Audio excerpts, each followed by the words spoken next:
नमस्कार, मैं हूं अंकुर और आप देख रहे हैं सत्य हिंदी का न्यूज बुलेटिन। एक नजर अब तक की सुर्खियों पर। दिल्ली के मुख्यमंत्री अरविंद केजरीवाल ने सपा प्रमुख अखिलेश यादव के साथ लखनऊ में संयुक्त प्रेस कॉन्फ्रेंस की। इस दौरान अरविंद केजरीवाल ने कहा कि मोदी जी अपने लिए नहीं बल्कि अमित शाह को प्रधानमंत्री बनाने के लिए वोट मांग रहे हैं। बीजेपी अगर जीत गई तो योगी आदित्यनाथ को 2 से 3 महीने में सीएम पद से हटा दिया जाएगा। उन्होंने कहा कि मेरे ये कहने के बाद भी बीजेपी योगी पर कुछ नहीं बोल रही है, मतलब उन्हें पक्का सीएम पद से हटाएगी। अरविंद केजरीवाल ने कहा कि 2014 में जब मोदी पीएम बने थे तो उन्होंने नियम बनाया था कि 75 साल से ज़्यादा उम्र के व्यक्ति को संगठन और सरकार में कोई जिम्मेदारी नहीं मिलेगी। इस नियम के तहत आडवाणी और जोशी जी को रिटायर किया गया। अगले साल 17 सितंबर को मोदी जी रिटायर होंगे और वो अगले साल अमित शाह को पीएम बनाएंगे। अरविंद केजरीवाल ने आगे कहा, मोदी जी 1 साल से इस प्लान पर काम कर रहे हैं। अमित शाह की राह में जो भी नेता थे उन्हें ठिकाने लगाया जा चुका है। अमित शाह की राह में अब सिर्फ योगी आदित्यनाथ बचे हैं, उन्हें साइडलाइन किया जाना है। मोदी जी ने ऐसा नहीं कहा है कि वो 75 साल की उम्र के बाद रिटायर नहीं होंगे। ये मोदी जी का बनाया हुआ नियम है और वो इसका पालन जरूर करेंगे। आप संयोजक अरविंद केजरीवाल ने कहा कि देश भर से रुझान आ रहे हैं जो दर्शाते हैं कि बीजेपी को 250 से कम सीटें मिलेंगी। उन्हें करीब 220 सीटें हासिल होंगी। वो हरियाणा, दिल्ली, पंजाब, कर्नाटक, महाराष्ट्र, पश्चिम बंगाल और यूपी, बिहार, झारखंड और राजस्थान में हार रही है। बीजेपी की सरकार नहीं बनने जा रही है, इंडिया गठबंधन ही सरकार बनाएगा। अखिलेश यादव ने कहा कि 4 चरण में बीजेपी चारों खाने चित हो चुकी है। अखिलेश यादव ने कहा कि बीजेपी 400 पार का नारा दे रही है, लेकिन वो 143 से ज्यादा सीटें नहीं जीत रही। देश की जनता इन्हें 140 सीटों के लिए तरसा देगी। अखिलेश यादव ने कहा कि संविधान बचेगा तो देश बचेगा। बीजेपी की संविधान खत्म करने की साजिश को सब समझ गए हैं। अखिलेश यादव ने दावा किया कि इंडिया गठबंधन बीजेपी को हराने जा रहा है।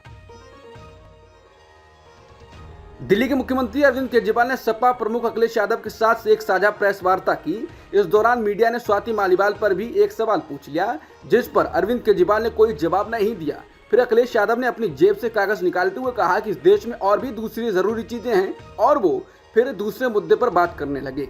बीजेपी लगातार इस वीडियो को साझा कर रही है।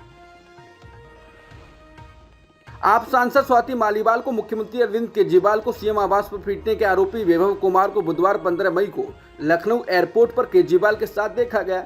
वैभव सीएम के सहायक हैं। एयरपोर्ट पर इन लोगों के साथ आप सांसद संजय सिंह भी नजर आए। इंडिया टुडे ने इस संबंध में सबूतों के साथ एक रिपोर्ट जारी की है। बता दें कि आपकी राज्यसभा सांसद स्वाति मालीवाल ने सोमवार को आरोप लगाया कि केजरीवाल के निजी स्टाफ के सदस्य ने सीएम आवास पर उनके साथ कथित तौर पर मारपीट की थी। हालांकि पुलिस ने कहा कि उन्हें इस संबंध में मालीवाल से कोई लिखित शिकायत नहीं मिली है। प्रधानमंत्री मोदी ने विपक्ष पर हमला बोलते हुए कहा कि इंडिया गठबंधन के लोग कहते हैं कि मोदी सीएए लेकर आए हैं, जिस दिन मोदी जाएगा उस दिन ये सीएए भी चला जाएगा। उन्होंने कहा कि देश की जनता जान गई है कि वोट बैंक की राजनीति करके हिंदू मुसलमानों को लड़ाकर आप लोगों ने धर्मनिरपेक्षता का ऐसा जामा पहन लिया था कि आपकी सच्चाई सामने नहीं आ रही थी, लेकिन मोदी ने आपकी सच्चाई उजागर कर दी है। आपने देश को 7 दशकों तक सांप्रदायिकता की आग में झुलसने के लिए मजबूर कर दिया। हाल ही में एक पत्र में 2 पूर्व न्यायाधीशों ने राहुल गांधी और प्रधानमंत्री मोदी को सार्वजनिक रूप से बहस करने को कहा था, जिस पर राहुल गांधी ने कहा था कि वो इसके लिए तैयार हैं। अगर पीएम तैयार हैं तो उन्हें जरूर बताया जाए। बीजेपी की तरफ से अभी तक इस पर कोई जवाब नहीं आया है। इसी बीच कांग्रेस के वरिष्ठ नेता जयराम रमेश ने प्रधानमंत्री मोदी पर निशाना साधा है। जयराम रमेश ने सोशल मीडिया पर लिखा, प्रधानमंत्री से डिबेट का निमंत्रण स्वीकार करते हुए राहुल गांधी के लिखे पत्र के 5 दिन बीत चुके हैं। तथा कथित 56 इंच के सीने ने अभी तक निमंत्रण स्वीकार करने की हिम्मत नहीं जुटाई है। बीजेपी नेता सुब्रमण्यम स्वामी ने कहा है कि 2024 के लोकसभा चुनाव नतीजों का सबसे विनाशकारी परिणाम ये हो सकता है कि मोदी के नमस्ते कहने से पहले ही उनकी अपनी इकट्ठी भीड़ गायब हो जाएगी। आश्चर्य तो इस बात का है कि उन्हें इस बात का एहसास ही नहीं हुआ कि लोकतंत्र में जनता को कोई हल्के में नहीं ले सकता।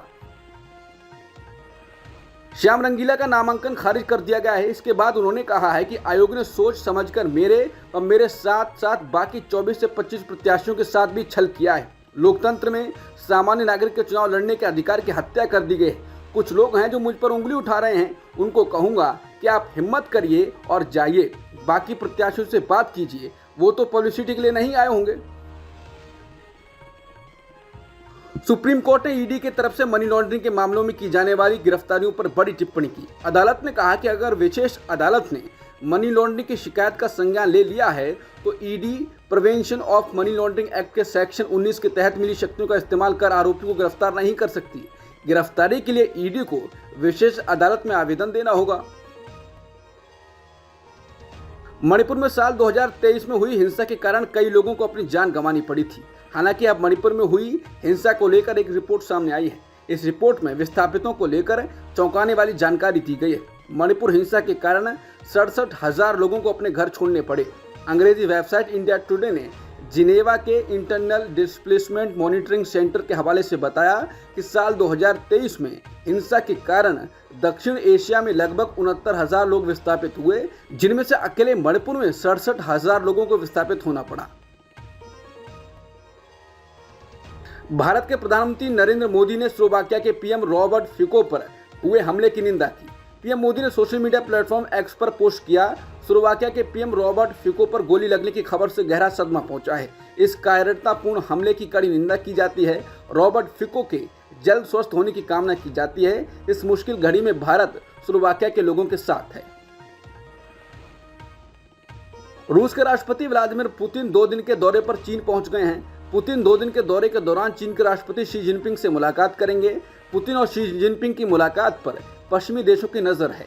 रूस और चीन की साझेदारी कैसे आगे बढ़ेगी, पुतिन और जिनपिंग की मुलाकात में इस पर बात हो सकती है। रूस और यूक्रेन के बीच 2 साल से अधिक समय से युद्ध छिड़ा हुआ है। भारतीय फुटबॉल टीम के कप्तान सुनील छेत्री ने इंटरनेशनल फुटबॉल से संन्यास का ऐलान कर दिया है। सुनील छेत्री 6 जून को कुवैत के खिलाफ भारत के लिए अपना आखिरी मैच खेलेंगे।